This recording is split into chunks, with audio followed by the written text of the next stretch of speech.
প্রিয় বিয়ার আপনারা দেখছেন খবর তরঙ্গ। বাংলাদেশের উপদেষ্টারা বারবার বলছে যে ভারতের হুমকি বাংলাদেশ মেনে নেবে না, কিন্তু দেখা যাচ্ছে কার্যকর ক্ষেত্রে উল্টো ভারতের প্রতি হুমকি হয়ে দাঁড়িয়েছে বাংলাদেশ। নানাভাবেই ভারতকে হুমকি দিচ্ছে, এমনকি সন্ত্রাসী কার্যকলাপ করেও ভারতে হুমকি হয়ে দাঁড়িয়েছে বাংলাদেশের অবৈধ সরকার। বলছি কেন সরকার? কারণ সরকারের প্রত্যক্ষ পরোক্ষ মদতেই বাংলাদেশে আনসারুল্লাহ বাংলা টিম ভারতে প্রবেশ করে স্লিপার সেল তৈরি করছে। ভারতের বিভিন্ন রাজ্যে সন্ত্রাসী সংগঠন বিস্তারের চেষ্টা করছে। রীতিমতো বলা যায় বাংলাদেশ অস্থির অবস্থায় রয়েছে। সেই অস্থিরতা ভারতেও সৃষ্টি করতে বাংলাদেশের অবৈধ অন্তর্বর্তী সরকার যেন পরোক্ষে মদত দিয়ে যাচ্ছে। প্রিয় বিয়ার, ভিডিওটি ভালো লাগলে সাবস্ক্রাইব করবেন, এতে আপনার ক্ষতি হবে না, কিন্তু আমাদের উপকার করে দেবেন। হ্যাঁ, নানাভাবে ভারতকে অস্থির করতে বর্তমান বাংলাদেশের অন্তর্বর্তী সরকার সচেষ্ট রয়েছে, সেটা দেখা যাচ্ছে। ভারত কি হুমকি দিবে? উল্টো বাংলাদেশের অন্তর্বর্তী সরকার ভারতের জন্য হুমকি হয়ে দাঁড়িয়ে রয়েছে। গত কয়েকদিন থেকে 8 জন আনসারুল্লাহ বাংলা টিমের সন্ত্রাসী জঙ্গি ধরা পড়েছে। অসমে 5 জন, পশ্চিমবঙ্গে 2 জন, কেরলে 1 জন। কেরলে মোহাম্মদ সাদ নামে একজন বাংলাদেশের জঙ্গি ধরা পড়েছে। তার সূত্রে মুর্শিদাবাদে মোহাম্মদ আব্বাস আলী এবং মিনারুল শেখ নামে 2 জন জঙ্গিকে গ্রেপ্তার করা হয়েছে এবং অসম থেকে 5 জনকে। এটা আনসারুল্লাহ বাংলা টিমের ভারতের স্লিপার সেলের সদস্য যারা গ্রেপ্তার হয়েছে। রীতিমতো বাংলাদেশের অন্তর্বর্তী সরকার ভারতের জন্য হুমকি হয়ে দাঁড়িয়েছে, সেটা পরিষ্কার বলে দেওয়া যায়। কেননা বাংলাদেশের অন্তর্বর্তী সরকার প্রতিষ্ঠিত হওয়ার পর আনসারুল্লাহ বাংলা টিমের প্রধান জসিমউদ্দিন রহমানকে ছেড়ে দিয়েছে। সেই জসিমউদ্দিন রহমানই জেল থেকে ছাড়া পেয়ে ভারতের কলকাতা, পশ্চিমবঙ্গ, উত্তর পূর্ব কাশ্মীর স্বাধীন করার জন্য প্রচার করেছে। কারণ অন্তর্বর্তী সরকার কি জানে না যে আনসারুল্লাহ বাংলা টিম তার কার্যকারণ কি? সবাই জানে যে আনসারুল্লাহ বাংলা টিম আল কায়দার আদর্শে গঠিত এবং সেই আনসারুল্লাহ বাংলা টিমের রেকর্ড রয়েছে যে নাস্তিক এবং মুক্তমনাদের হত্যার। রাজীব হায়দর, অভিজিৎ রায়, ওয়াশিকুর রহমান, অনন্ত বিজয় দাস, আসিফ মহিউদ্দিন, AKM শফিউল ইসলাম এমন নাস্তিক এবং মুক্তমনা ব্লগারদের খুন করার অতীত ইতিহাস রয়েছে আনসারুল্লাহ বাংলা টিমের বিরুদ্ধে। তাই আনসারুল্লাহ বাংলা টিমের প্রধান জসিমউদ্দিন রহমানিকে ছেড়ে দিলে যে আবার নতুন করে এই সংগঠন তার সন্ত্রাসী কার্যকলাপ চালাতে মজবুত করবে নিজেদের, সেটা বলাই বাহুল্য। এটা কি মোহাম্মদ ইউনূস জানতেন না? জানতেন। যার কারণেই বাংলাদেশে সেই আনসারুল্লাহ বাংলা টিম শক্তিশালী হচ্ছে।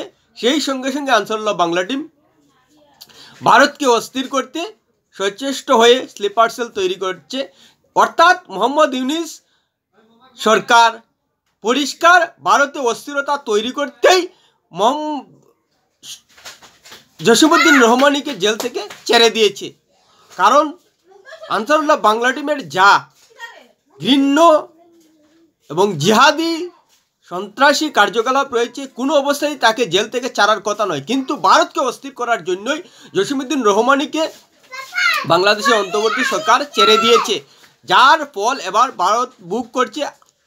গোপন সূত্রে 8 জন আনসারুল্লাহ বাংলা টিমের সদস্যকে গ্রেপ্তার করেছে। এখানেই প্রশ্ন যে অন্তর্বর্তী সরকার যে ভারতের জন্য হুমকি হয়ে দাঁড়িয়েছে, এবার কিন্তু ভারত সরকারকে আরও কঠোরভাবেই পদক্ষেপ নিতে হবে। আর সেই সন্ত্রাসী সংগঠনের মানসিকতা দেখেই আশ্চর্য হতে হয়। তারা জেহাদে মন দীক্ষিত হওয়ার জন্য নানা বাহানা খুঁজে, ভারতের চিকেন নেক অস্থির করার জন্য ভারতের স্লিপার সেল তৈরি করছে আনসারুল্লাহ বাংলা টিম। কেন ভারত বিদ্বেষ? ভারত তো বাংলাদেশের জন্য হুমকি হয়ে দাঁড়ায়নি। অন্তর্বর্তী সরকার প্রতিষ্ঠিত হওয়ার পরও বাংলাদেশের সঙ্গে কূটনৈতিক সম্পর্ক ভালো করার জন্য নানাভাবে ভারত চেষ্টা করে যাচ্ছে। কিন্তু কি দেখা যাচ্ছে, বাংলাদেশের অন্তর্বর্তী সরকার, বাংলাদেশের জিহাদিরা ভারতের বিরুদ্ধে নানা অজুহাত খুঁজে পায়। জিহাদ তৈরি করতে ভারত হুমকি হয়ে দাঁড়িয়েছে বাংলাদেশের। কিন্তু কি দেখা যাচ্ছে কার্যক্ষেত্রে, যে বাংলাদেশের অন্তর্বর্তী সরকার ভারতকে হুমকি দিচ্ছে, বাংলাদেশের জিহাদি ভারতের জন্য হুমকি হয়ে দাঁড়িয়েছে। কোথায় ভারত হুমকি দেবে, উল্টো ভারতের জন্য হুমকি হয়ে দাঁড়িয়েছে এইসব আনসারুল্লাহ বাংলা টিম, অন্তর্বর্তী সরকার। অথচ তারা নাস্তিক মুক্তমনাদের বিরুদ্ধে, ইসলাম ধর্মের বিরুদ্ধে যাদের হুমকি বলে হত্যা করছে, তারা কি সন্ত্রাসী সংগঠনকে আক্রমণ করছে? ভারত কি সন্ত্রাসী সংগঠনকে আক্রমণ করছে, হত্যা করছে? না। তাহলে তারা এসব কোথা থেকে পায় যুক্তি? আসলেই তাদের সে জিহাদি মানসিকতা, নেতিবাচক চিন্তাধারণা, অসুস্থ মানসিকতা, যার কারণেই হিংসাত্মক ঘটনায় প্রতিপক্ষ জড়িত না হলেও তাদেরকে হিংসার শিকার করে খুন করতে তাদের বিন্দুমাত্র হাত কাঁপে না। আনসারুল্লাহ বাংলা টিম খুনের সঙ্গে জড়িত। কোনো অবস্থায় এই সংগঠনের প্রধান জসিমউদ্দিন রহমানিকে জেল থেকে ছাড়ার কথা নয়, কিন্তু ভারতকে হুমকি দিতে, ভারতকে অস্থির করতে অন্তর্বর্তী সরকার যে প্রথম থেকেই সচেষ্ট, সক্রিয় এবং চেষ্টা করে যাচ্ছে, জসিমউদ্দিন রহমানিকে ছাড়ার মাধ্যমেই অন্তর্বর্তী সরকার নিজেদের অবস্থান পরিষ্কার করে দিয়েছে। যার কারণে এবার সন্ত্রাসী কার্যকলাপ দিয়ে ভারতকে অস্থির করছে আনসারুল্লাহ বাংলা টিম, এবং সেটা যে প্রত্যক্ষ অন্তর্বর্তী সরকার পরিকল্পনা করেই জসিমউদ্দিন রহমানিকে ছেড়ে দিয়েছে, এবার পরিষ্কার হয়ে গেছে। এতে আর কোনো দ্বিধা থাকতে পারে না। এবার অবশ্যই ভারত সরকারকে, বাংলাদেশের অন্তর্বর্তী সরকারকে অন্য দৃষ্টিতে দেখা উচিত, যে সরকার প্রত্যক্ষভাবে সন্ত্রাসী সংগঠনকে মুক্তি দিচ্ছে জেল থেকে, এবং সেই সন্ত্রাসী সংগঠন পাকিস্তানের ISI এবং অন্যান্য সন্ত্রাসী সংগঠন থেকে অস্ত্র পাচ্ছে, অর্থ পাচ্ছে। তাই পরিষ্কার, যতই কূটনৈতিক সম্পর্ক ভালো রাখার চেষ্টা করুক ভারত, কোনো অবস্থায় আর অন্তর্বর্তী সরকারকে ভালো চোখে দেখা যায় না। এই সরকার ভারতের জন্য হুমকি হয়ে দাঁড়িয়েছে সন্ত্রাসী কার্যকলাপের মাধ্যমে, এবং বিভিন্ন উপদেষ্টায় যেভাবে ভারতের বিভিন্ন অঞ্চল দখলের হুমকি দিচ্ছে, সেটাতেই পরিষ্কার হয়ে যাচ্ছে। উপদেষ্টা মাহফুজ আলম যে মানচিত্র প্রকাশ করেছেন, সেই মানচিত্রের ভাষার সঙ্গে পুরোপুরি মিলে যাচ্ছে জসিমউদ্দিন রহমানের ভাষার। এখানে পরিষ্কার হয়ে যাচ্ছে যে সরকার এবং সন্ত্রাসী সংগঠন ভারতকে হুমকি দিতে, ভারতে হুমকি ছড়াতে সক্রিয় হয়ে রয়েছে। অথচ দেখুন, তাদের বলছি বাংলাদেশে হিন্দু নির্যাতন হচ্ছে, এমনকি ভারতেও কিন্তু সন্ত্রাসী সংগঠন নানাভাবে অস্থির সৃষ্টি করছে, কিন্তু কোথাও বাংলাদেশে যে হিন্দুরা নির্যাতন হচ্ছে, সেই হিন্দু সম্প্রদায় থেকে, হিন্দু ধর্মকে ব্যবহার করে কোথাও সন্ত্রাসী সংগঠন সৃষ্টি হয়েছে হিন্দুদের মধ্য থেকে? বলতে পারবেন কেউ? না। ভারতে তারা যে কথিত অভিযোগ করছে সংখ্যালঘু সম্প্রদায় নির্যাতিত হয়, তার থেকে কয়েক শতগুণ বলা যায় বাংলাদেশে হিন্দু নির্যাতন হচ্ছে। এই তো অন্তর্বর্তী সরকার প্রতিষ্ঠিত হওয়ার পর 2000-এর উপর হিন্দু নির্যাতনের ঘটনা বাংলাদেশে ঘটেছে, কিন্তু এখন পর্যন্ত বাংলাদেশে হিন্দু সম্প্রদায় থেকে কোনো ধরনের সন্ত্রাসী সংগঠন সামনে এসেছে? কোনো অন্তর্বর্তী সরকার তাদের নিজস্ব গোয়েন্দা তথ্য জোগাড় করে বলতে পারবে যে হিন্দু সম্প্রদায় থেকে সন্ত্রাসী সংগঠন তৈরি হয়েছে, খুনে জড়িত রয়েছে? না তো।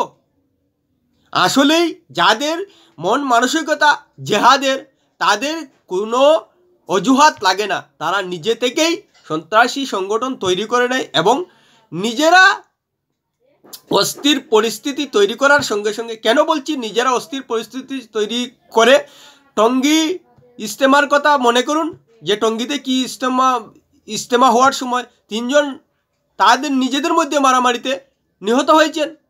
অর্থাৎ নিজেরাই অস্থির পরিস্থিতি তৈরি করে মানুষের নিরাপত্তা বিঘ্নিত করছে, সেই সঙ্গে প্রতিবেশী ভারতকে অস্থির করার চেষ্টা করে যাচ্ছে।